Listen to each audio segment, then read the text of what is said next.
these every month. We do a different topic every month, and we invite you to come back if you enjoy what your experience here today. So my name is StephanieParson, and I'm a realtor. My partner here, Sharon, we have over 50 years experience in real estate. That's combined, so that's okay. But we are old too. We're old, yeah. So anyway, we started the Senior Empowerment 2 series because we encountered clients who were struggling with late in life decisions. And we encountered this in working with them as realtors, and decided it would be a great thing to try to give back to the community and start offering some free education. So that is what we do, and we have a different topic every month. So of course today's topic is reverse mortgages, facts, myths, and rumors. So I'm excited to be able to bring you this information today, and we've got two great panelists here. Real quick, a couple things about today's structure. We do ask that you silence your cell phones if you haven't already. We'll run this presentation till till 11:15 at the latest. We try to allow for at least 15 minutes of questions. So we've given you handouts to jot your questions down. So if you'll hold them till we open it up at the end of the seminar. We have a no selling policy. Both of the gentlemen are donating their time today. They're happy to answer questions you have. They can stick around for a little bit afterwards if you have very specific questions that you want to ask, maybe personal or individualized.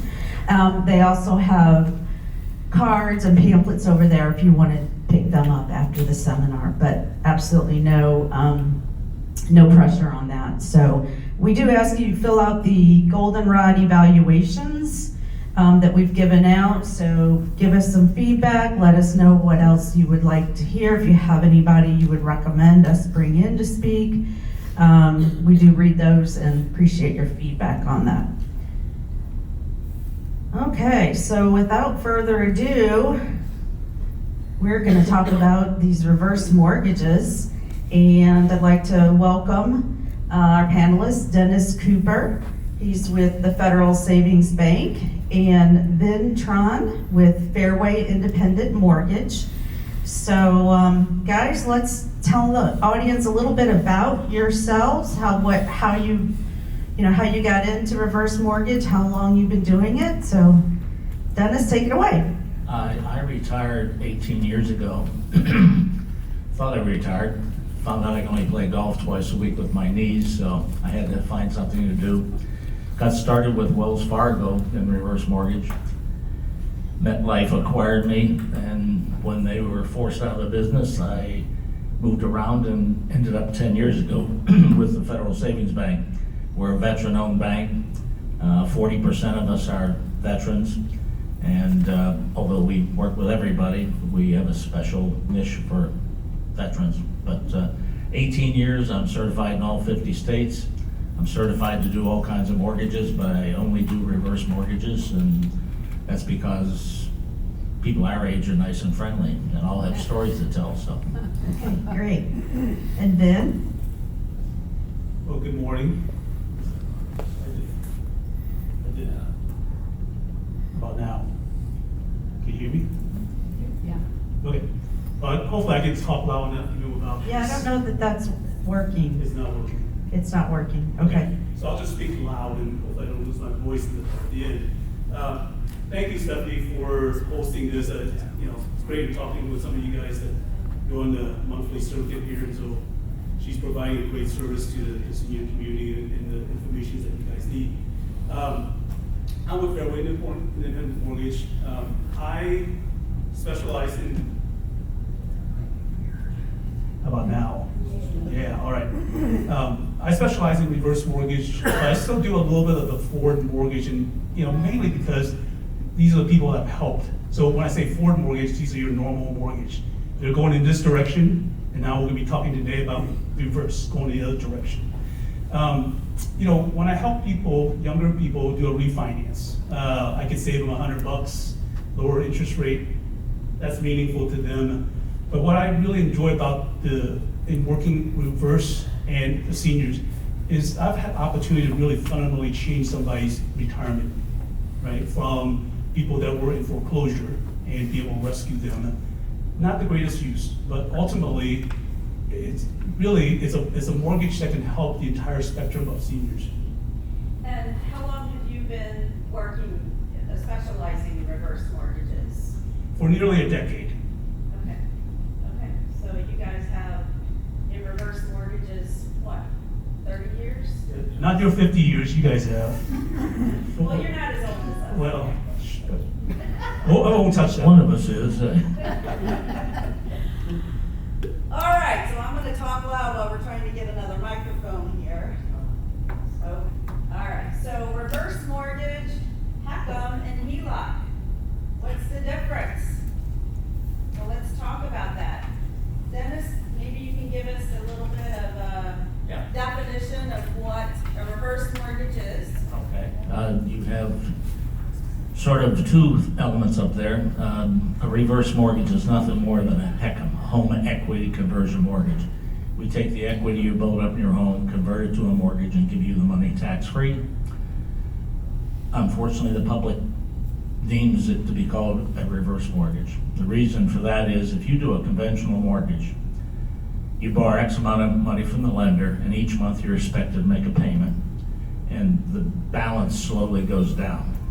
Well, with a HECM or a reverse mortgage, you borrow money from the lender, you decide whether you ever make a payment. So it gives you total control on whether you ever make a payment. If you don't make a payment, interest accrues and the balance goes up, just the reverse of a conventional mortgage. Hence, the public calls it a reverse mortgage, but it's nothing more than a HECM in most cases. A HELOC is quite simply a line of credit that VIN can help you with on the forward side. So, it's just another way to tap into the equity in the product and probably the largest investment you've made in your life, your home. So, isn't there some reverse mortgages that are offered that other companies have proprietary loans that aren't HECMs? There are, but they're usually for larger homes. You're talking about maybe $600,000, $800,000 or more. We also have what we call jumbo products that are out there. The real difference with a HECM is it's the only mortgage product I'm aware of that's fully insured to protect your heirs. So that's another advantage of the HECM or reverse mortgage. Well, the HECM is also federally backed by the U.S. government. So without getting political, that depends how you feel about that, but certainly, just like our legal tender, it's backed by the U.S. government. There's a lot of provisions in there that protect seniors in ways that a lot of these proprietaries don't have. And so ultimately, the seniors are a special protected class, and the HECM treats you as such because you can't make mistakes in retirement. So I think we were talking about reverse mortgage as kind of a broad term. So it operates as how it talks about that, not requiring you to make monthly payments. But HECMs, the home equity conversion mortgage, is the one that's FHA insured. That's the one you guys. Well, reverse mortgage is just a nickname for a HECM product, so you're talking about the same thing. Reverse mortgages, in limited instances, can be something different than a HECM, but it's just a nickname. It's not a product. So. Okay, all right. So let's talk about multiple ways that a reverse mortgage can be utilized. So, Dennis, you want to start out talk about a little bit about the refinance? Okay. There's just so many different ways the product can be utilized. People usually think, well, the lender's going to take my house. Nothing could be further from the truth. Let's talk a little bit about that. You do a reverse mortgage, you decide whether you ever make a payment. even if the balance exceeds what the house is worth, you're still guaranteed to live there as long as it's your principal residence. So it makes it very easy to utilize it for multiple purposes. Refinance, how many people, when you get to be 62 or 65, still have a mortgage? If you're paying $1,000 for principal and interest each month, we can pay off that mortgage. Suddenly you have $1,000 more a month to spend on other things. You can use the line of credit. The line of credit is kind of a unique line of credit. If you do a HELOC, your line of credit is only good for 5 years or maybe 10 years if you're lucky. You have to make payments on it, and it's limited in how much you can actually get. With a HELOC, reverse mortgage, let's use that since you're comfortable with it. With a reverse mortgage, you establish a line of credit at age 62. We guarantee the unused portion of the line of credit currently will grow by 6 to 7%. There's something in financial planning called the rule of 72. If you can get a 6 to 7% increase in your money, in 10 years your money doubles. So if you started out at age 62 with a $100,000 line of credit, didn't touch it till you were 72, you'd actually have a $200,000 line of credit. If you could wait till you're 82, you could have a $400,000 line of credit, simply because the way we accomplish that is we break the value of your house in two pieces. The amount you can borrow and the amount we hold in escrow for the potential accrued interest that's going to occur when you borrow something and you don't make payments. Well, if you don't borrow money, we're not going to need part of the bucket we're holding in escrow for the interest that's going to occur. So we drip it into the bucket you can borrow. That's how we can guarantee a 6 to 7% increase right now. That's pretty cool. Yeah. That's pretty cool. Then you want to talk about the third broad category, the way you can use a reverse mortgage? Yeah, I think when I talk with even realtors, a lot of times they're not familiar and aware that you can do this, use this for a purchase. So imagine, and there's a lot of seniors out there. You have a home that's huge when you had 3-4 kids in it, and over the years, you just have a house that's fairly empty. The maintenance and upkeep, yard work, doesn't make sense. You still have a mortgage payment. So really, I help clients right size.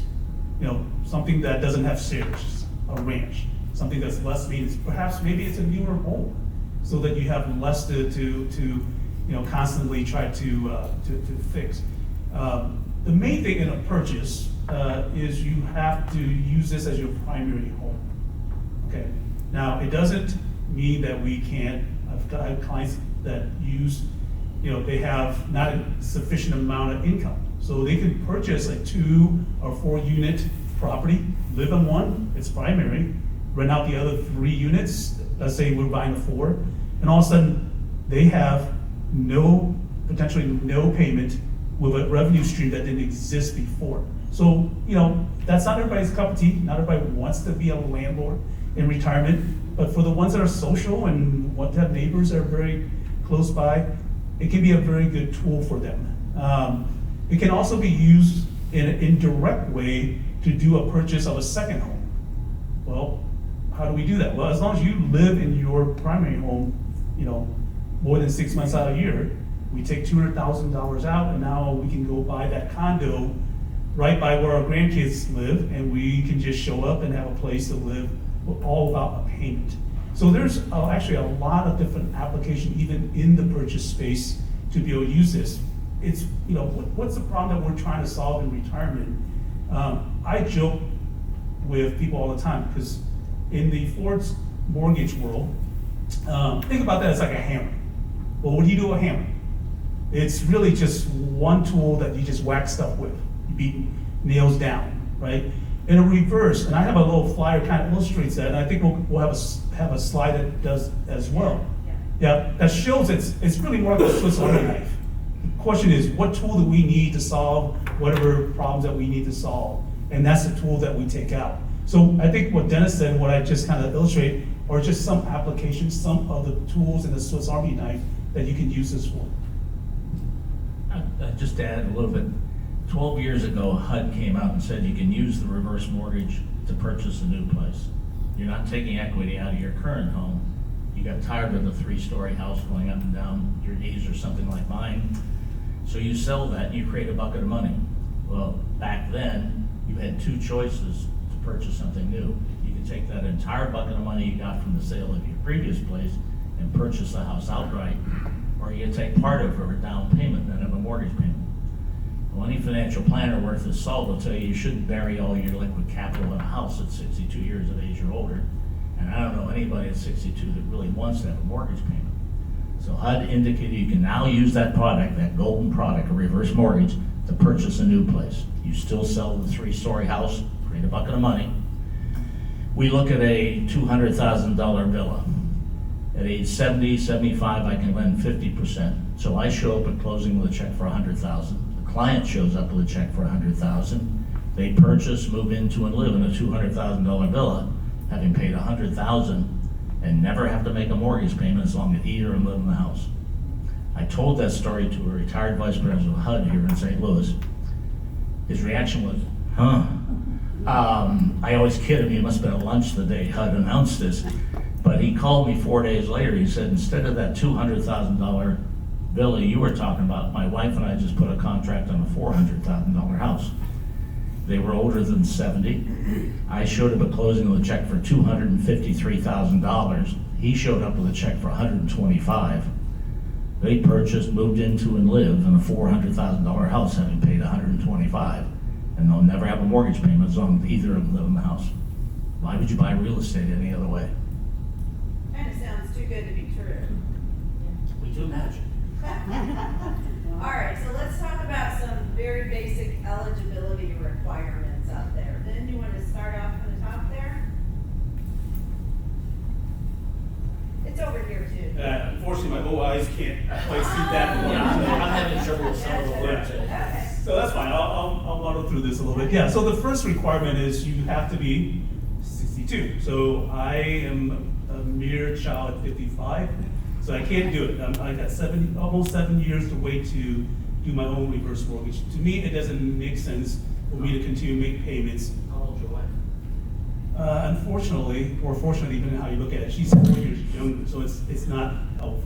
And so to Dennis' question here, one of the provisions that was added in, I think it was 2013, was that it used to be, and this is over time like most tools, each reiteration gets a little bit better because you realize it was a problem that was unintended, that it caused a problem. So before 2013, if you had a spouse, okay, let's say my situation, I have a wife who's 4 years younger, I'm 62, she's 58. Well, when I go into a reverse mortgage, she cannot be on the loan, okay? So the problem is, something happens to me and she hasn't turned 62, she's got a problem. She cannot refinance into a reverse mortgage.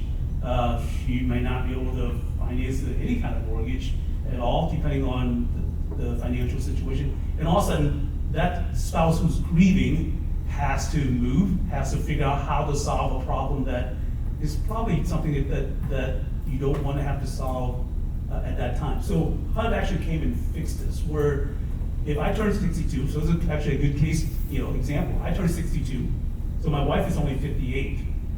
Because this loan product has less to do with your credit, your income. Typically, that's what mortgages are really based on.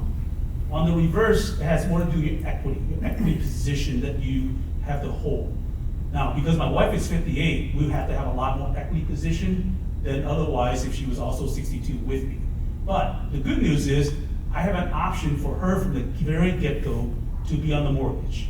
So if something happens to me, she just lives out the rest of her life if she chose to, and it makes sense in that same house.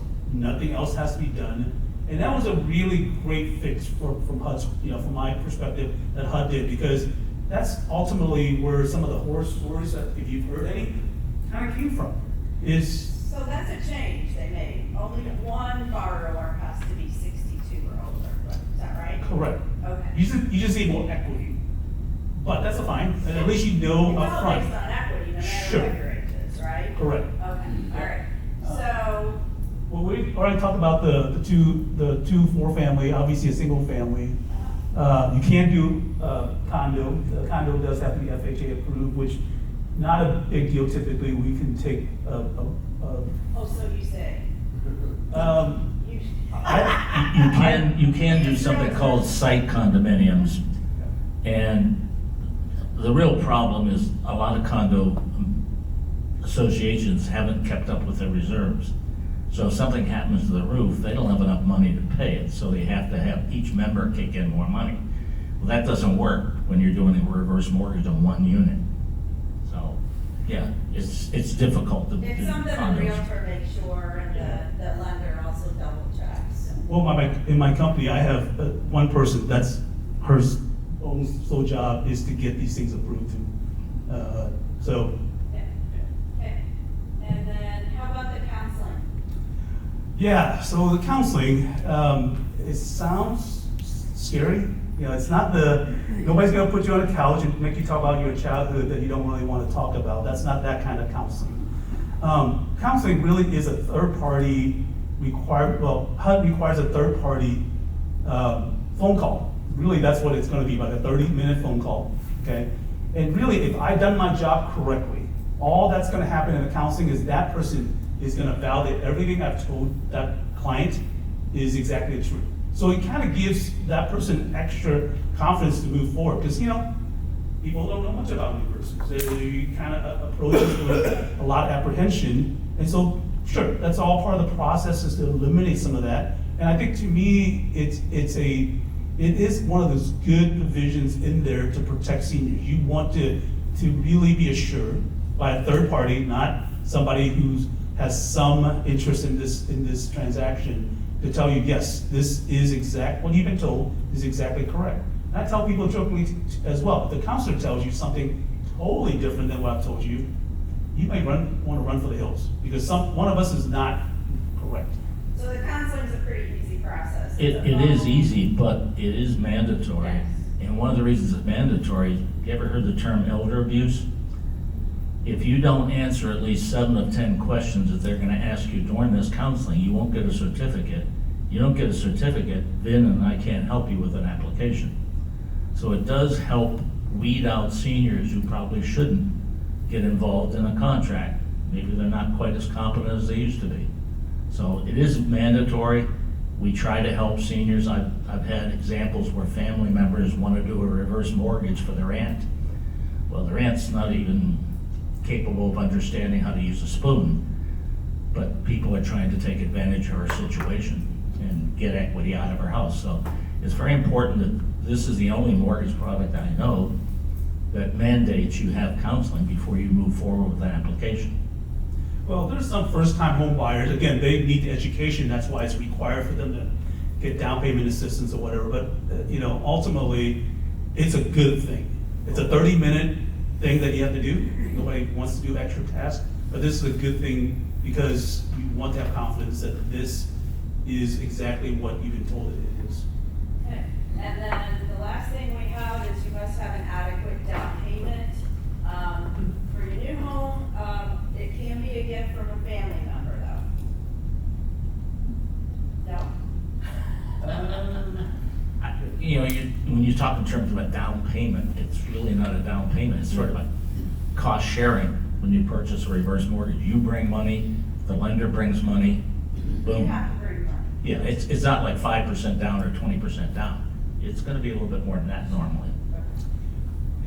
I don't have problems with the down payment term, because ultimately it is a large down payment once, and then you're kind of done. You're done with having to make any more payments, unless you want to.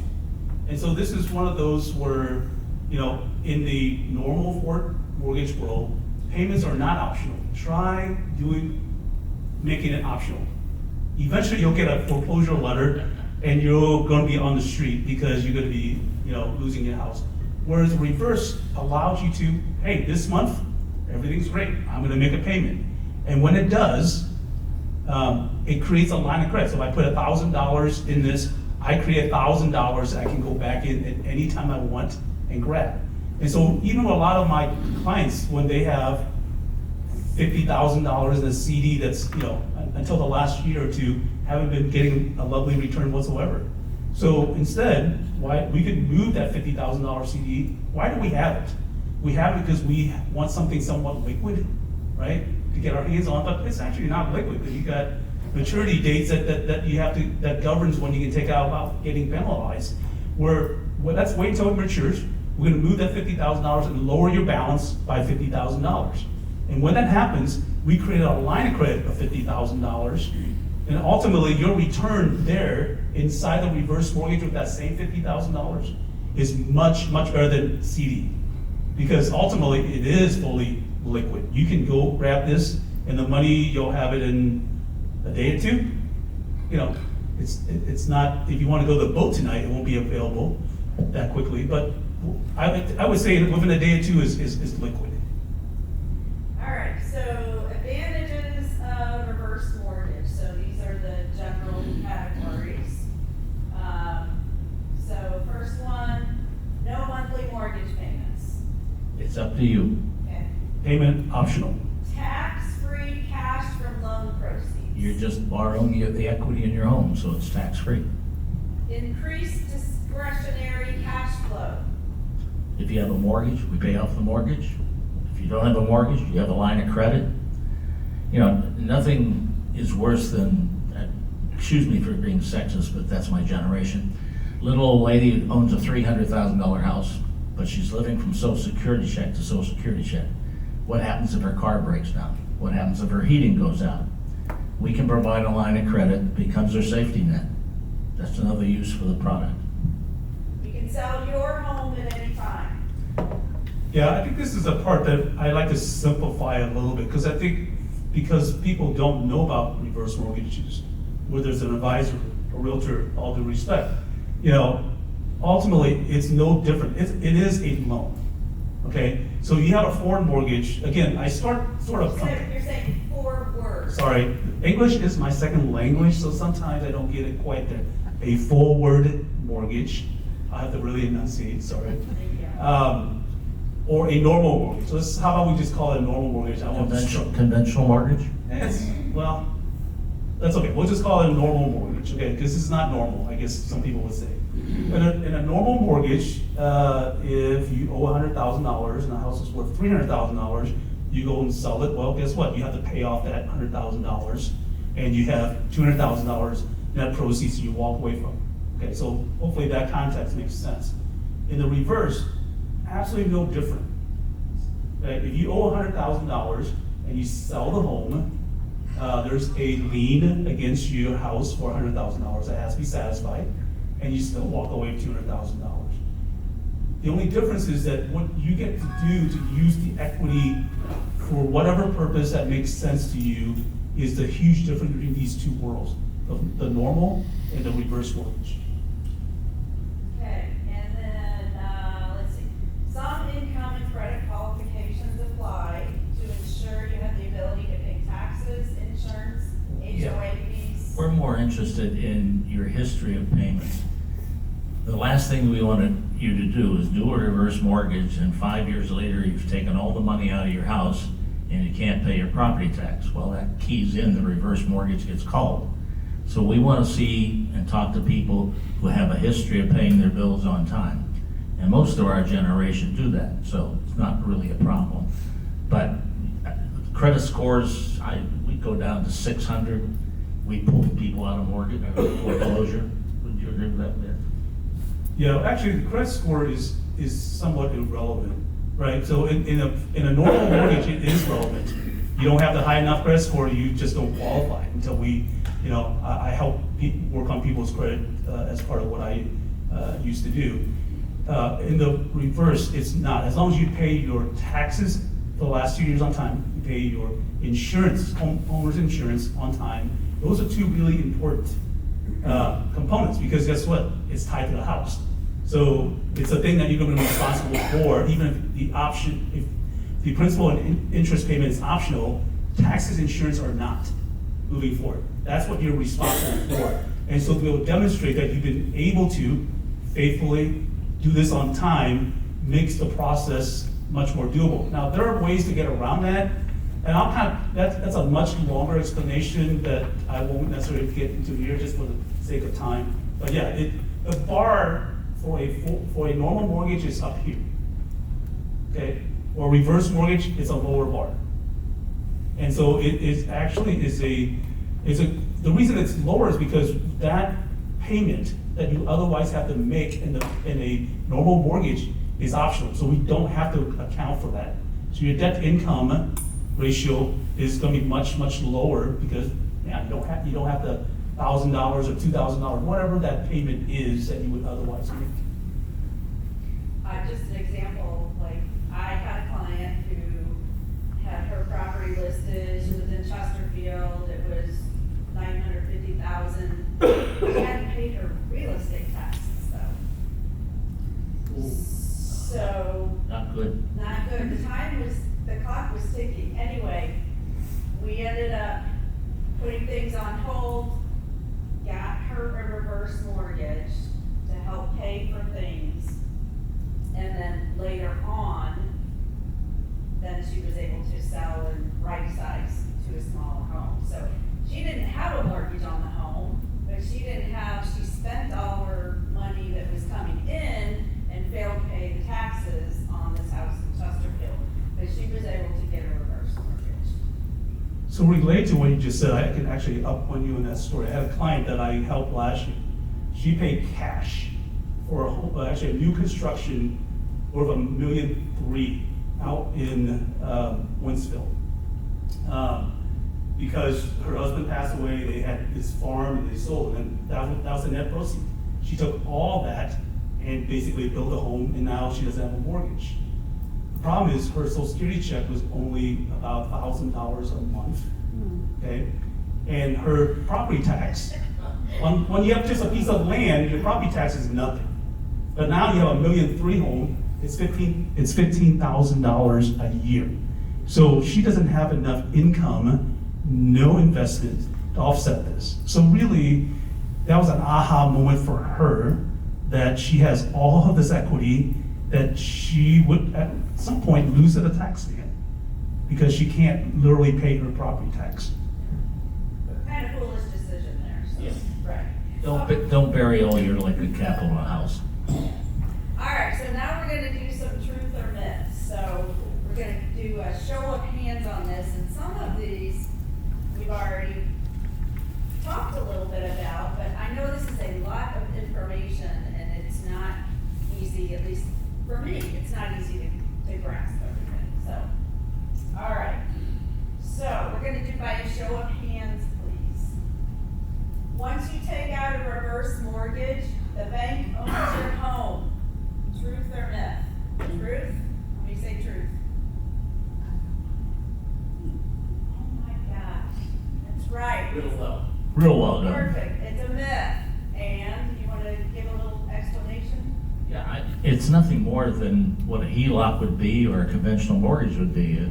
The lender doesn't own your house. Now, 42 years ago, under Ronald Reagan, when this product first came out, the lender's name was on the title.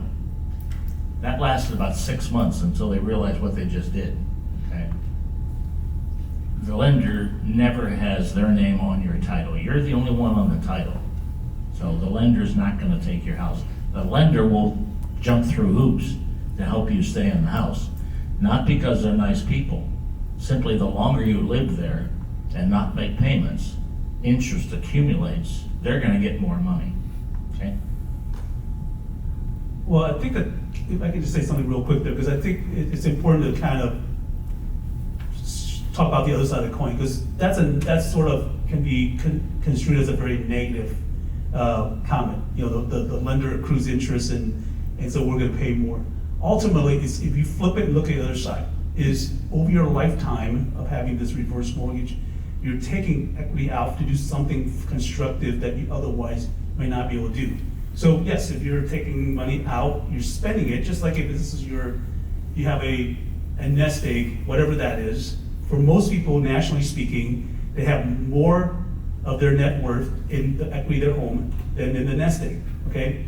The problem is we don't know what to do with this. In fact, when I talk to advisors, financial advisors, they don't either. And so they don't give any advice that's meaningful and helpful to seniors. When, let's say you have $300,000 in the home, 100 in this nest egg bucket, well, 75% of your net worth is here.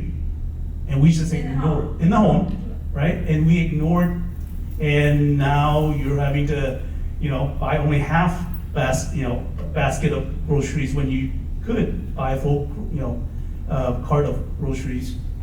Normal stuff, like not anything fancy, just to do life, because as I talked to, I forget which of you early on, inflation has hit all of us. In your retirement these last few years, it's hit you harder than anybody else. The other thing, basically, if you need $1,000, if you're gonna take it from your investments, you're gonna have to take enough to cover the tax that's owed when you take money out of your investments. So if you need $1,000, you need to take out $1,250. Or you can take $1,000 from your house. Which is better if you need $1,000? Take $1,250 from your investments, or take $1,000 from your house? Good point, unless you have a Roth that you're, Well, yeah. okay. You All already right. paid taxes on those. All right. Reverse mortgages will leave you owing more than your home is worth. How many say truth? That's a I don't know. How many say myth? Oh, thank you. Okay. It's a fully insured loan. Then, can you help? That's okay. Yeah. Go ahead and explain. Yeah, so it says up there non-recourse. Anybody know what that means? If you're not an attorney in here, you might not know what that means. So non-recourse just means that there's a partition, so that if you owe more than the house is worth, you're not upside down. So in 2010, when we had this bubble, people's houses were worth less than what they owe. So then what happens in that case is the bank goes after them for the deficiency, the amount that they couldn't get in a foreclosure, as an example. So this non-recourse means if your house somehow you took out more money than it's worth, they don't come after your other bucket of money. I actually have a pretty good example to illustrate this, because I think for most people, this is not this is somewhat complicated, but locally, this makes sense, right? So if you guys have lived in the St. Louis area for 20, 30 years, you might be familiar with Ferguson. It's if you go back a little bit in history, was a very nice part of town, a little bit utopia, right? Like kind of Kirkwood ish today. But what happened, right? In 2000, I think it was 13, I got my year somewhere in that neighborhood, Mike Brown happened. And all the people, all of a sudden, to no fault of their own, saw their property value tank, right? So that's one of the things that we look at our homes as a security, right? A place that shelter, but it also protects us from, a lot of things. Also, it's a place of lots of memories and all that, but there are things like Mike Brown that we can't control. You might live in a really nice neighborhood today. It takes a little spark like that for the value of your home to drop, as these people in Ferguson did. And I had a realtor that I does a lot of business up there, and I talked to her trying to get an understanding. Okay, if you had a house that was worth $200,000 you bought it in 2007, likely that house is not worth $200,000 today still. Okay, and so if you did a reverse mortgage and put a line of credit way back in 2007, this is a good illustration. And you had maybe $100,000 line of credit. That line, if you didn't use it, would have grown to today probably worth close to $300,000. Okay, so if you had a line of credit that you can access, no recourse. So if you got God forbid, a diagnosis, you got 6 months to live. Okay, the government, because it's backed by HUD, can't do anything except allow you to take that line of credit, contractually obligated for you to go access. If that house at best sells for $200,000, and you can take $300,000 out, and you want to take your grandkids and the entire family on a extravagant trip because this is it, right? Or you want to start handing out money while you're still alive, you can do that. And then at the end, when you pass on, give the house back to the bank. It doesn't really matter, because you already extracted out more value than what the house is actually worth. Why do you care at that point, particularly if none of your kids care about the house? Well, the recourse feature also comes into play when you owe a $200,000 house, you take all the equity and you live there another 25 years and never make a payment, and interest accumulates to the point where you owe more than what the house is worth. Let's say the house is worth 200, you owe 250, you pass on, you leave the house to your heirs sell the house for 200, they owe 190, 95% of whatever they can sell the house for. The difference between the loan balance of 250 and what the heirs pay back, 190, comes from the insurance that's built into this product. It's the only mortgage product I know that has insurance that protects your heirs. The lender, the only recourse the lender has is the 95% of what the house sells for. If they can get more money out of the house when they sell it, pay back the reverse mortgage, they keep the difference. But if it's upside down, the only recourse the lender has is 95% of whatever they sell the house for. So, Well, I pointed out that Mike Brown's story, because there are, very specific examples when you can be upside down. But generally speaking, 99% of neighborhoods that we live in aren't necessarily that, right? So the HUD also has provision there that you cannot tap. There's equity reserves that you can't touch, so that you hopefully will never actually be upside down. And that's another provision that was added in there to protect seniors as well. They need some of that equity to live on, but there's some equity that's protected for, you want to pass on some of the housing wealth to your next generation. There's something still there to tap into. Okay. Moving ahead, you don't have to make monthly payments to repay the reverse mortgage. How many say that's the truth? I think we gave you the answer to this test earlier. Okay. thank God for those who were listening. Yeah. That's all I can say. Yes. Okay, so one of the key features is that you don't have to make monthly payments. So the loan is repaid when the borrower sells the home, moves out, or passes away. Okay. Next one, you can only use a reverse mortgage to pay for medical or long-term care costs. How many say truth? How many say myth? That is a myth. Ben, you want to explain that a little bit more? So I guess the question was, you can only use it for those purposes. So that is a myth, because you can certainly use it for those purposes, but you can use it for almost anything that your heart's desire, honestly. And so there, existing debt. So obviously that improves your cash flow. If for somebody who's just struggling to keep up with their credit card payment, it can be once and for all, rip the Band-Aid off. It's a debt. We have to address it. Otherwise, it's just eating into our cash flow on a monthly basis. We take care of that, and now cash flow returns back. And hopefully we don't go back into debt. But that's a personal choice, right? It's not anything anybody control except for you as an individual. Certainly home repairs. Certainly, I have a lot of clients that have let their home get into a very bad state of disrepair because they simply don't have the money, or they need to modify the home to stay in it. All that requires money. Travel. I'm gonna, in a minute, talk a little bit about a very specific case, how somebody that I worked with last year that used it for this very purpose. So I won't go into it right now.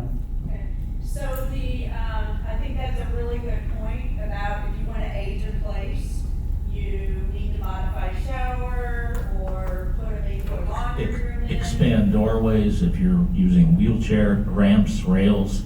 They even go in and they'll lower the shelves down to a level that a person with a wheelchair can actually utilize. It's not that difficult today with all of the changes they've made in construction that they can make a home last as long as you want it to last. And I know I kind of ask those questions of seniors that I talk to, what's your future look like? Do you plan on moving? And the majority of us say, we don't ever take first, you know? Unfortunately, the reality is that particular home may not be, as it sits, work for you as you're aging in place. And this is a great tool to get equity out, make those modifications so that you can live your best life in your own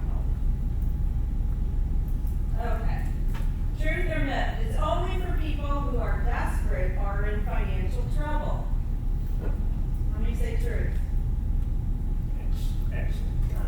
No. Okay, Dennis, you want to elaborate on that? Well, just to add on to what Vin said, I mean, it's your money. You can use it for anything. But, you know, there are limits to how much equity you can get out of your home. So you need to be careful, utilize the money much like you use all your other assets. But you can use it for anything. You can take trips. You can pay for grandchildren college expenses. You could use it to purchase a vacation home or a home closer to your grandchildren. I mean, it's your money. You can use it for anything you want. But in most cases, if you know what your limits are, you live within those limits. Okay. Next one. Your heirs will inherit the reverse mortgage debt and be forced to pay it. How many say truth? Okay, I'm assuming everybody's saying myth. They must have been listening to us. All right, so then you want to talk about the reality of that? We talked a little bit about it before. Yeah, if we go back to the non-recourse, that's a provision where your heirs cannot inherit your debt, right? It's non-recourse to you or to any of the heirs that you have named ultimately. And so, just like we said earlier, when you pass away, if you have a balance, that balance needs to be paid. Now, one thing that we didn't talk about, so maybe it's maybe just real quickly touch it. So you have a couple, right? So it's not until the last, whichever one of you pass away becomes a trigger for the loan to be paid off. It doesn't, you know, certainly you can have a son or daughter who wants to live in a house, then they have a mortgage they can refinance into their own, but they can get to keep the home. Can I just ask, like, maybe a different survey here? How many of you guys have some intention to leave the home to your children? Have you guys ever asked your children if they want the home? You have? Okay. I'm sorry? In most cases, your children don't want your home. First of all, they're gonna have to clean it out. Yeah, my sons use my house for a warehouse. When they carry me out of the house feet first, they got a lot of work to do to get that crap out of my house. But both of my sons have houses of their own. Let's face it, if your children are looking for anything, they're looking for cash. You know, oh, maybe I'll get an inheritance, okay? Getting a house, cleaning it out, paint it, bring it up to market so that someone can sell it is not an easy job. I always ask the children, would you rather help your parents now so you get the house later? Or would you rather your parents be self-sufficient and you get what's left later? No matter how much you love your parents, you're saving for your own retirement, you're saving for your children's education. Your parents would much prefer that you use the assets that you've accumulated in your life, the assets you have accumulated in your life, so that they get what's left later. Let's face facts. Okay. Reverse mortgages are always too expensive and have high fees. Truth. Oh. Okay, everybody's saying it's a myth? Well, I put it depends. Compared to what? So, you want to elaborate on that? Well, so quick question. Who has a smartphone in this room? Maybe a better question is who does not have a smartphone? So that's everybody, right? If you had the top of the line iPhone, it's gonna cost you over $1,000. You can have one of those that hang up on the wall with a long cord, right? That's gonna cost you way less. So why do we spend all this money on a smartphone? It's because it does a lot of things that we needed to do for today's life that a phone that's hung on the wall can't.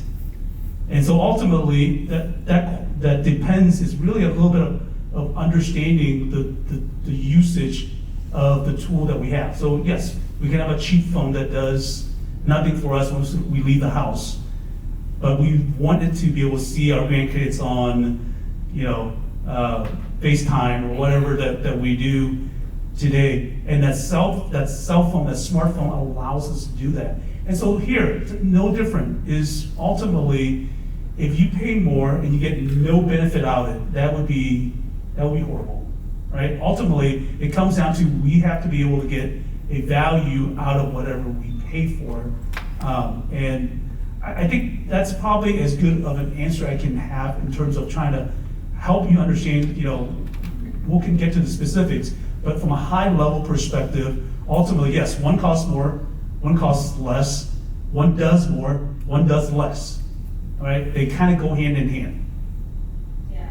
The only difference between a conventional mortgage and a reverse mortgage is, reverse mortgage is fully insured. Have you ever gotten insurance and not paid for it? That's the reason why a reverse mortgage is slightly more expensive than a conventional mortgage. It's a fully insured loan that protects your heirs. Other than that, it's similar cost, title fees, title search, notary fees, same as a conventional mortgage. It's the insurance that costs more. Okay, so I think it's a tool that has lots of benefits and that it can be priceless for those of us that need to access equity in our home and still live in the home. So differences in cost for a HECM and a traditional mortgage, there's not a whole lot of difference. You are paying that 2% for the insurance. Yeah, that goes right to HUD. HUD controls an insurance pool. And you're not gonna get an insurance contract.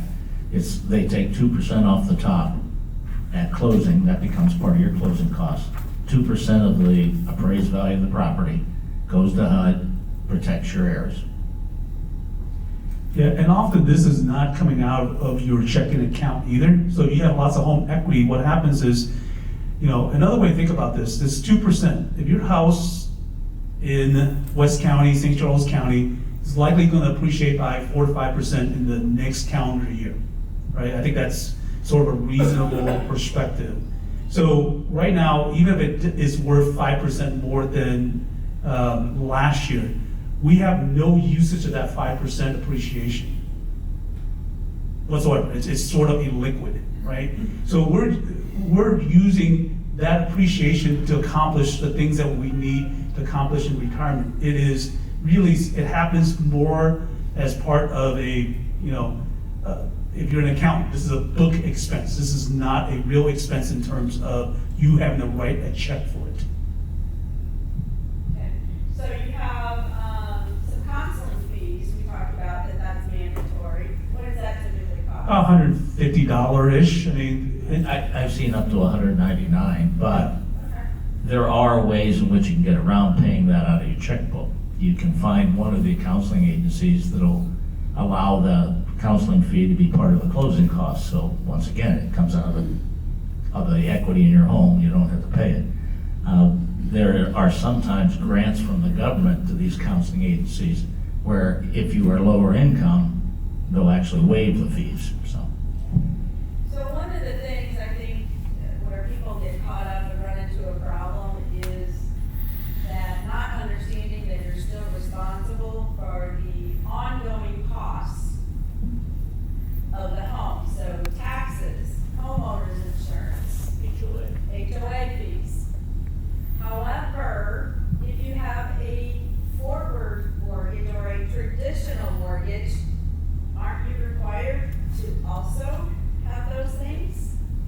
so not only that, if you own your home free and clear, you still have those obligations. So really, when we talk about these quote-unquote obligations, they're not just scary obligations. They're nothing out of the ordinary. It's stuff that as a homeowner, you have no choice. Taxes are not optional, right?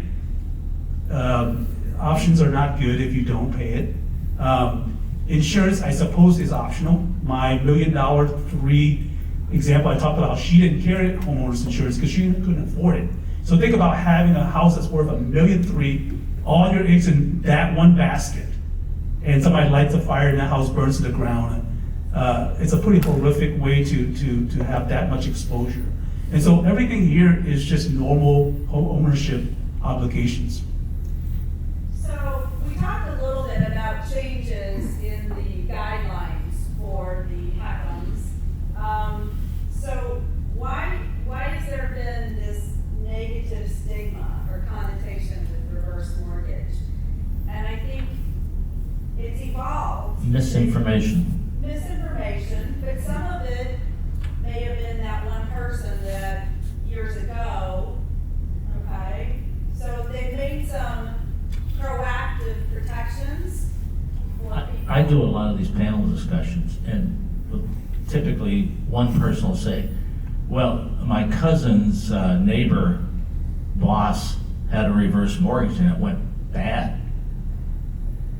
That's an authority? Anytime someone talks to me about a reverse mortgage, even if a reverse mortgage I haven't done, I'm more than willing to explain what's actually going on. If you truly understand what you're getting involved in, and you have mandatory counseling, and you're talking to someone like Vin or myself, you should pretty well understand what you're getting involved with. Misinformation is the biggest hurdle we have to overcome. It's quite simple. Well, I read a lot of articles, and financial writers in particular, they're writers. A lot of them don't have a really good, thorough understanding of the financial world. But hey, they just interviewed grandma, and she just lost her house, and so she's taking the one side of the story to write this article about.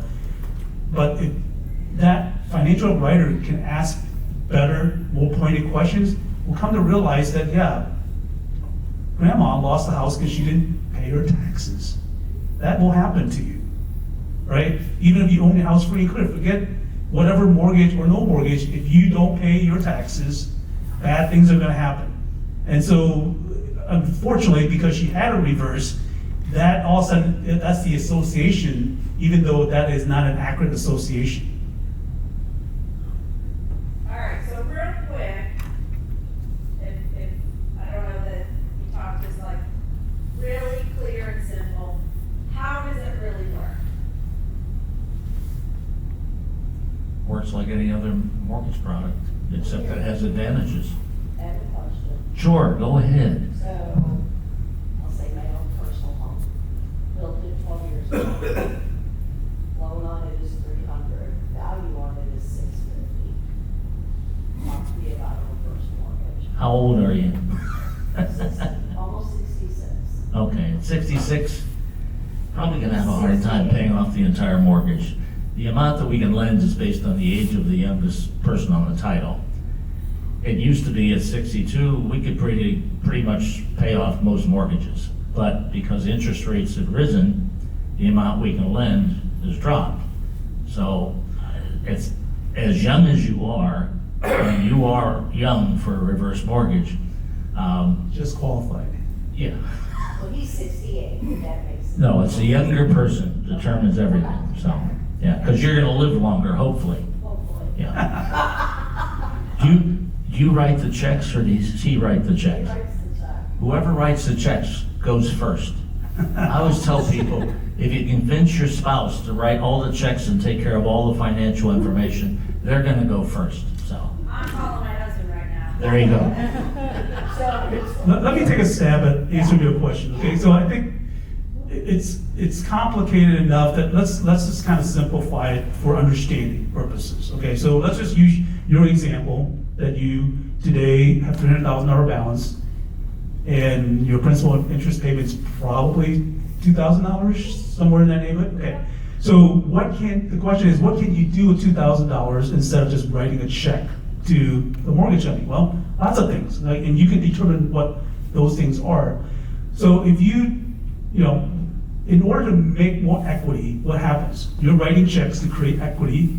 There's natural appreciation that happens in a home, right? And so we use our example of 5% appreciation. So it's $600,000 home, 5% appreciation means that next year the house is worth $630,000, right? Here's what happens. We have a $300,000 mortgage that we're going to move from a forward mortgage, to a reverse mortgage. And so we are making the payment optional, and we're going to opt to not pay it. Okay, so what happens? Well, interest is going to add on to the $300,000 balance. So next year, we'll use 5% for simple math as well. All of a sudden, we have a balance of $315,000. Well, she's making payments. No, we're gonna make it an optional payment, and we're gonna opt not to make it. So now, worst case scenario, our mortgage balance becomes $315,000, but our home is worth $630,000. We have a $30,000 appreciation in the home that we're living in, of which we use $15,000 or half of that for interest. Okay, but in the meantime, we have access $24,000 in cash flow. That's $2,000 times 12 months, $24,000. And if you're working and you have to use of $24,000, you're likely need about $30,000. That's $24,000 post-tax dollars, right? If you're working, it means you're using about $30,000 of income just to satisfy that mortgage payment. So you're really changing the dynamics of cash flow and retirement. So when you're working, it's about accumulation. So we worry about what's in our balance in our account, right? When you're retired, you're living on cash flow. You want to have good cash flow because that's going to dictate what kind of lifestyle you're going to have. And so all this is doing is the ability to access something that advisors didn't know was possible, and unfortunately, their clients don't either. And so really, that's part of what I do, is to kind of help both parties understand, wow, okay, so we have ignored 75% of Spice net worth. Maybe we shouldn't do that anymore.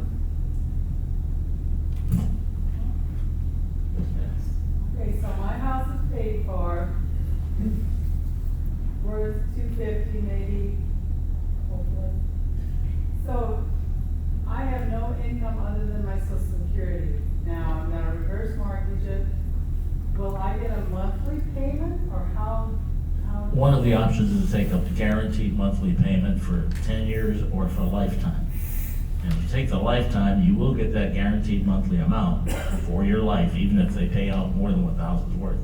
But it's inflexible, and expenses aren't inflexible. You're much better off establishing a line of credit and taking money out as you need it. But you can get a guaranteed monthly income if you want. I would say less than 3% of the people I work with take the guaranteed monthly payment because they want the flexibility. Your car breaks down, you need $1,000 over and above what you're normally taking out. It's not that difficult to take money out, and it's in your checking account within 2 or 3 days. So yeah, you can do that guaranteed monthly, but unless you're planning to live to like 110, where it would really make a lot of sense, but.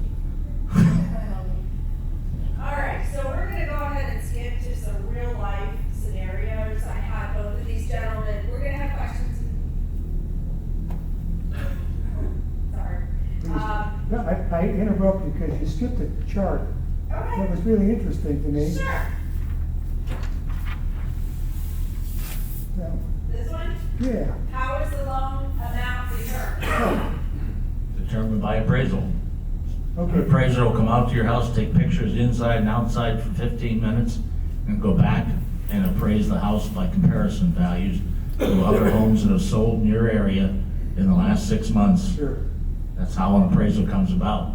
That's how we determine how much the house is worth. And then the house, we use a formula of the age of the youngest person, the interest rate we're using, and the appraised value, and we come up with how much we can lend. Okay. It's real simple. What about the mortgage balance? Well, you determined what the mortgage balance is already. You mean your current mortgage balance or the balance after the fact? current. That's what your mortgage is, or that's what your balance is. So the loan is the difference between current evaluation and the current mortgage. Not necessarily. Not necessarily. It's we establish how much we can lend. Let's say you got a $400,000 house and we can lend 200,000. Your loan balance is 100. Well, we can lend 200, but we have to pay off that mortgage first of all. So we pay off a $100,000 mortgage. That leaves your line of credit with $100,000. Did I do that too fast? You know, press on him. Okay. And- See me later. Okay, we're gonna do a couple of real life scenarios. So Ben, you told me about somebody who gave some inheritance money away now, or utilizing it now, rather than keeping it and saving it and passing it on after they pass away. Yeah, a few years ago, I did an addition to my house. I added a master bedroom. My contractor was there towards the end of the project, said, hey, you're in the mortgage business, right? Yeah. Well, I've been thinking about this. So he was 68 at the time. I was the last big job he was gonna do. He's just gonna be a handyman after that. I really don't have much. I didn't save anything. There's not much in my account. But I have this home. It's worth about $300,000. I have 3 daughters. 2 of them are doing really well, married and very financially stable. But I have this one daughter who's a single mom, has a young son, I have a grandson, and they kind of live in a slumlord type of situation. And I'm trying to rack my brain of like, how can I help them? How can I, in my no savings and my Social Security check, and now it's going to be mostly my income, help them. Yeah, and so as I looked at her situation, she had a lot of credit card debts that would probably not help her qualify, but she didn't also have any down payment money. So when I started talking about, well, have you ever thought about a reverse mortgage where, ultimately, what happens to your house? Well, when you pass on, this isn't going to be sold, right? And you're healthy. You're likely going to live another 20 years. You have 2 daughters that are going to be fine regardless of what happens, but you have a daughter right now and a grandson that you can fundamentally change their life for the next 20 years, and you get to enjoy all that journey with them. If we did a reverse mortgage, and all we did was take $50,000 out, we helped pay off the $20,000-ish amount of debt that she has, and now we have another $20-some thousand that we can use towards a down payment. Now, that's fixing it on the daughter side so that she can qualify, right? So she buys a $200,000 house, and let's say it made a 10% down payment. Well, when you finally pass on 20 years down the road, right, that $200,000 house with your $50,000 seed money, a early inheritance, if you want to call it that, right? It's going to be worth about $400,000. You created a whole lot of wealth for your daughter, okay? More importantly, you get, because you're a handyman, you're going to go there and every part of that house is going to have your imprint. You fix the project here and there, and you get to enjoy that part of your daughter and your grandson growing up, that they don't have to be in this slumlord situation anymore. Yeah, that's a great, it's not a story, it's an actual. It's an actual case. Yeah, so, all right, Dennis, let's talk about one that you shared with me about a line of credit, and making a new purchase.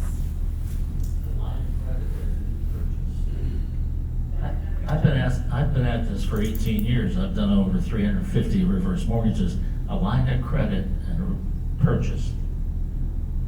Okay, tell the story that this Maybe scenario. using line of credit to purchase another property. Pardon me? Maybe using the line of credit to purchase another property. You wouldn't do that. You'd use a reverse mortgage to purchase property. You wouldn't use a line of credit. I've got helping and easing a financial burden, and then ultimately right size to a more suitable property. Gee, that's a great story.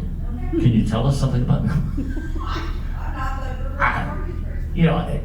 once I've done so many, I mean, probably 3 or 4 people out of those 350 use a reverse mortgage for the same thing. I mean, there's just so many ways you can use a reverse mortgage. I don't remember that story, I apologize, but then I'm getting up there in age, so. Can I tell my favorite story? Okay. Okay. Got a call from a guy in Kansas who wanted to buy a modular home. It was going to appraise for $60,000 according to him, but he could get it for $40,000 because it was in foreclosure. He wanted to use a reverse mortgage to purchase the property. Well, he was 62. He had a younger wife. Well, maybe he was 64. He had a younger wife who wouldn't qualify. Back before the time that the HUD changed the 62 ruling. We did a reverse mortgage. I showed up with a check for $25,000. He showed up with a check for $15,000. He bought a $60,000 modular home. 2 years later, he calls me and said, I put a new roof on, I built a garage, I put fencing around, painted inside and out. I know it's going to appraise for $80,000. I want to get some money out. So we did a refi to the reverse to purchase. At closing, I gave him a check for $15,000. At this point, he owns an $80,000 modular home with only sweat equity in it, okay? 2 years later, he calls me and said, my wife just turned 62. I want to bring her into the reverse mortgage. We did a reverse to a reverse to a reverse to purchase. I didn't take any commission on a third time because I already got commission twice from the poor guy. We brought his wife in, so both of them are covered by the title and reverse mortgage. 2 or 3 years later, she calls me. He passed on. She wanted to know what happens to her. I said, nothing happens to her. You're on the title, you're in the reverse mortgage, you live there. Currently, about 4 months ago, she calls me again and said, I met this guy.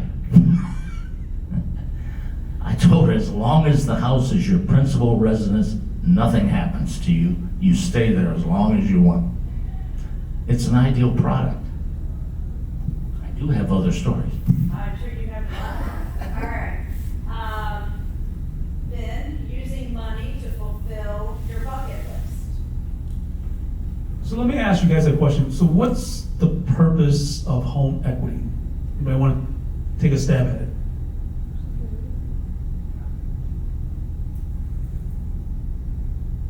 Can't take it with you. Yeah, I think that's accurate. We're a little bit short on time, so I'll cut to the chase here. Like, ultimately, this is home equity, right? I know this is rubber. It's illiquid. We can't do much with this. Okay? This is a $100 real bill. Thank you. Oh, here it is.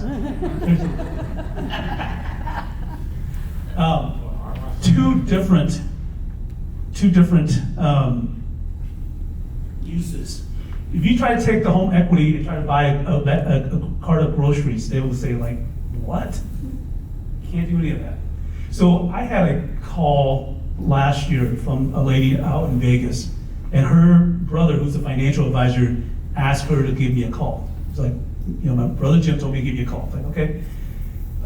Tell me about your story. Like, what are you wanting to do? So she says, hey, I'm retired. My husband and I have really great income between our Social Security and our pension. We're just perfectly fine. We have this home that we've lived in for 35 years. Bought it modestly, worth $100,000 at the time. It's worth $650 now. I have about $70,000 of balance left on it. So that's a little bit of backdrop. I said, okay, so help me understand, what are you trying to accomplish and why are you calling me? So, well, here's the deal. I have this eye condition that I've been seeing a doctor for a number of years. Very aggressive treatment, tried pretty much everything. And I was finally told that, I am going to go completely blind in about 7 or 8 years. That's about how much time I have left. So I have this entire bucket list of places I want to see in this world. And the problem is I don't have much in the way of a nest egg to access to go on these trips. And in fact, I want to go take my son, my daughter-in-law, and grandkids on this trip so that I can experience that together. So as part of the solution for her was, one, we had the $70,000 mortgage balance that, she was still making a payment, whatever that was, not meaningful, probably $400 or $500, if I remember. So we didn't have to do that anymore. We didn't have to make that payment. So in return, a little bit of additional cash flow into her world that she could have used because inflation hit her in Vegas just the same as all of us, right? But ultimately, we set this thing up so that each year for the next 7 or 8 years that she has to be able to use her home equity for the express and sole purpose, because this is what she wants out of it, is to be able to take $25,000, $30,000 every single year out of it to do a trip. So, very timely. I got an email from her last Wednesday, so exactly a week ago. This is her husband. They took his 92-year-old mom, son and daughter-in-law. I'm not sure where the kids are, but they're hopefully still on the boat. They're doing a trip to London and Paris. So a bucket list to make memories, to do things that they didn't think were possible. Again, it is a tool that allows a lot of application. It's just a matter of what are you trying to do? What are you trying to accomplish out of it? Because again, to Stephanie's point, you can't take it with you. You're either going to leave your children a little bit more money and less memory, or you have to leave them more memory and maybe a little bit less money. It's just the reality of, how it plays out. And so maybe not every dollar needs to be left to them. She's like, I don't really care how much I leave them. I want to have these memories. I want to be able, it's something different. Once I lose my eyesight, going on these trips will mean something totally different for me. So to be able to do it now when I can see it, I can see their faces, I can enjoy this with them, is exactly what I want to do. Isn't that great? So that, example of somebody accessing their equity and using it to something that they can celebrate on and the family enjoy. So, all right, so we're running a little long, but we want to definitely have your questions. Any questions you have answered? Okay. When you do a reverse mortgage, and you have the option of taking a lump sum or line of credit, do you have to pay financing and closing costs each time, or do you just pay it upfront when you do the main thing, and then afterwards, how do you decide if you want to do it? Just one time at closing. Okay. Yep. So a lot of times a lump sum would be used to pay off an existing mortgage or maybe an existing credit card debts.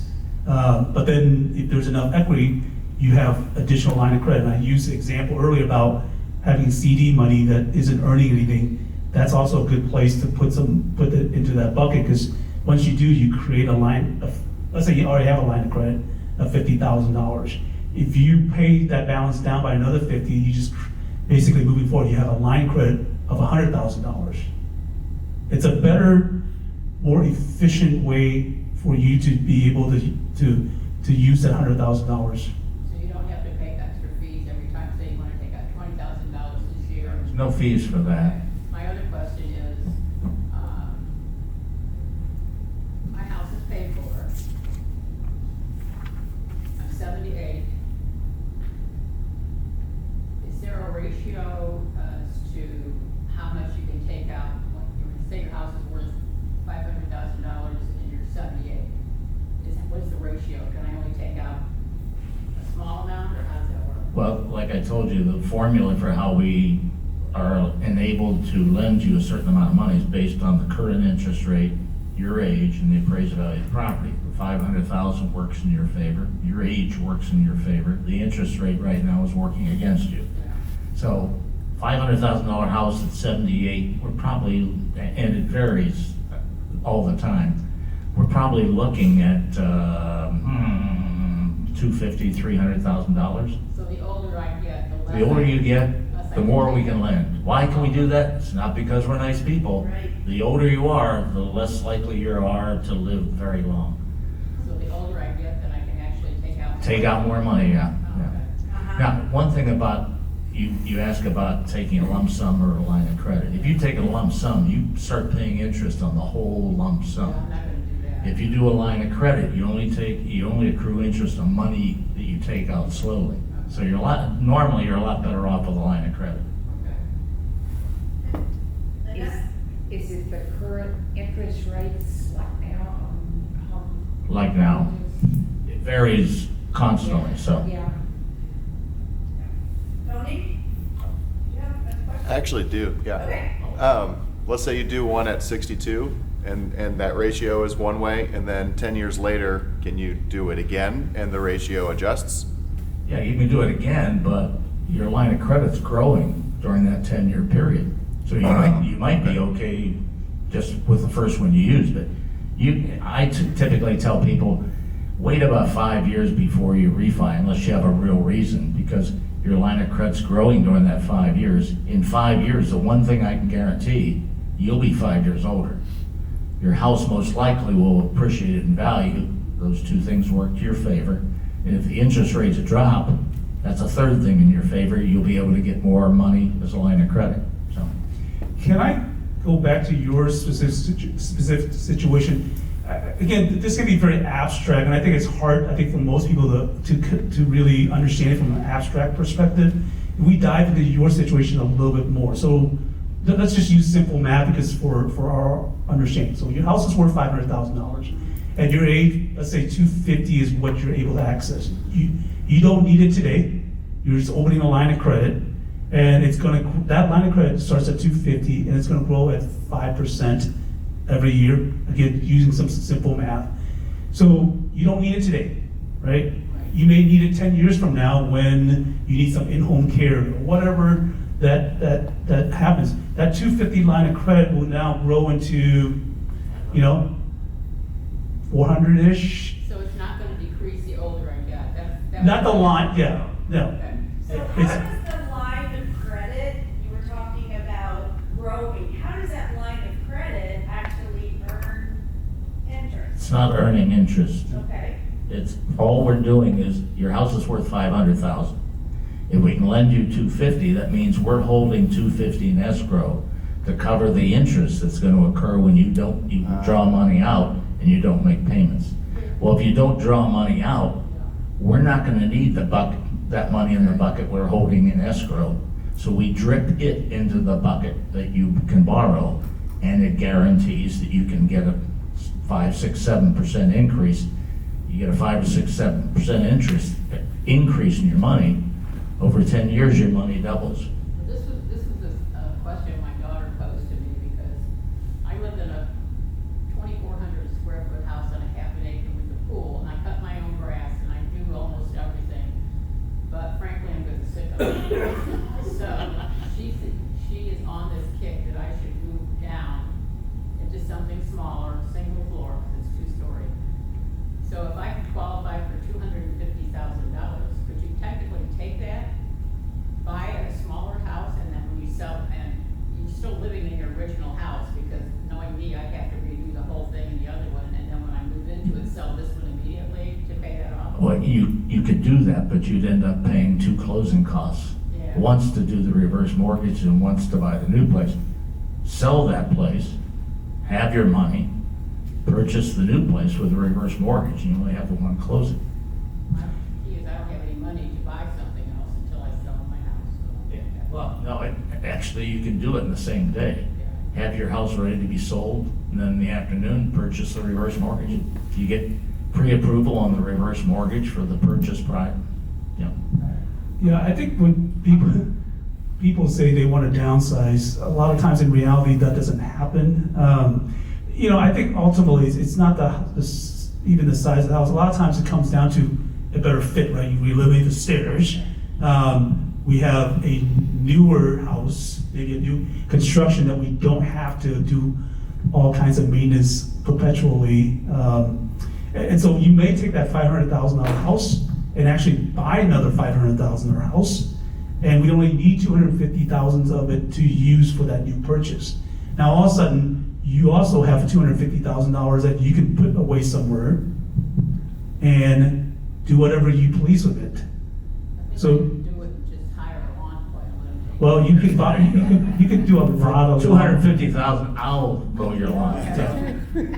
somebody else had a question over here, the gentleman in the back first. Yeah, it's sort of a two-part question. A lot of times you hear things like, well, this particular financial thing is good for most people, but not everyone. how do you determine if we're the everyone that is, one of the people that it's not good for? And then the second part is, just in general, anything like, any red flags, anything like that you haven't told us is like, well, you should know that, but, like a deal breaker that we haven't heard about. I'm not aware of any negative depending upon circumstances. I apologize for saying that because there's always something that might come up. What was the first part of your question again? Well, it's like, is there, Oh, it's yeah. not good for, if you're. Somebody who's building a home and they want to do a reverse mortgage on their current place so they can afford the construction. That doesn't make sense. Closing costs doesn't make sense. You're going to live in the house for 2 or 3 years. Questionable whether a reverse mortgage makes sense, because then you're going to have another closing cost for 2 or 3 years. If you're going to stay there for 3 years more, go ahead, establish a line of credit. Makes all the sense in the world. Are you aware of anything? Let me take a stab at your question. So ultimately, here's what I would say in a blanket. I typically don't like to make blanket statements, right? So that's sort of hopefully a context. I would say this as a blanket statement. Regardless of your situation, everybody here is going to have a different scenario, and regardless of your scenario, a reverse mortgage will improve it. Either we access more cash, we lower our need for cash because we're limiting a mortgage payment. We want to do something that we can't do, like travel. Ultimately, it's a way for us to take that rubber money, home equity, and to access this that we can actually do something with. Whatever that something is, you determine that. Nobody here is determining any of that, on your behalf. And so ultimately, that statement, in most cases, I would not make that kind of pronouncement, but I would say in all cases, even the ones that have, what I call mass affluent, they have $2-5 million nest egg in retirement. I solve a different problem for them. They have a tax problem. A reverse mortgage will solve that.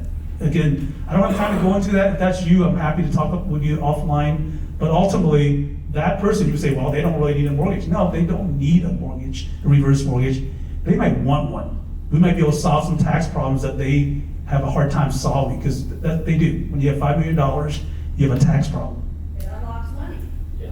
Well, if you utilize the money, you lower your assets, you could lower your tax consequences. Yeah. Cheryl? I just had a question from way back.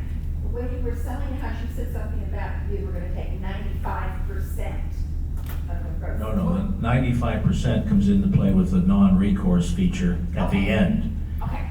When you leave the house to your heirs and you owe more than what the house can be sold for, they never can owe more than 95% of what they sell the house for, okay? Joy? I apologize for this sounding kind of negative, but my daddy always said, if it sounds too good to be true, it probably is. So. Your dad was wrong. So I'm just trying to figure out. I did. Once again, misinformation is the biggest hurdle we have to overcome. We've been doing this long enough that I have, over the years, talked people out of reverse mortgage if I didn't think it made sense for them. So, I mean, you find the right person to talk to, explain your circumstances, they'll explain what's available, what you should be doing, what you shouldn't be doing. I've been in sales in one way or another for 40 years. I've never sold anybody anything. I listen to what a person says, what their concerns are. I provide them with options. If they want to do that now, if they want to do it in 5 years, that's fine. It's up to them. My job is to provide you with options. Let me answer that this way. It is not too good to be true, because it's not too good to be free. It's not free, and that's a big part of it, is going through that process of understanding what you're paying and the value that you get out of it. So it is not this hocus pocus. It is a loan. It honestly boils down to being a loan. It unlocks for most people something they want in retirement. We illustrated some of these applications that may or may not fit your exact situation. Again, we obviously, I don't know everybody's situation here, right? And so ultimately, some of this is speaking to you in a generic kind of way, but the reality is, each of you have a different goal, different family situation, different things that keep you up at night, different things that you aspire to that you can't get to, and so those are the specific conversations that we have. What about the scenario, you live in a home, it works perfectly for you, you are gonna stay there till you pass away, but you need to pay for extra care. And you don't wanna go in a nursing home, okay? And you want to have extra care, that costs a lot of money. In order to stay at home, you may want to have someone come in for 4 hours a day or something like that. That's one-on-one care. You move into assisted living, it's 15-on-1. Now, I did a reverse mortgage on an 82-year-old lady in Kirkwood. When I got there to close the loan, her 82-year-old boyfriend was there to protect her interests. He had retired 20 years ago as a financial planner. He knew nothing about reverse mortgages, but he was there to protect her interests.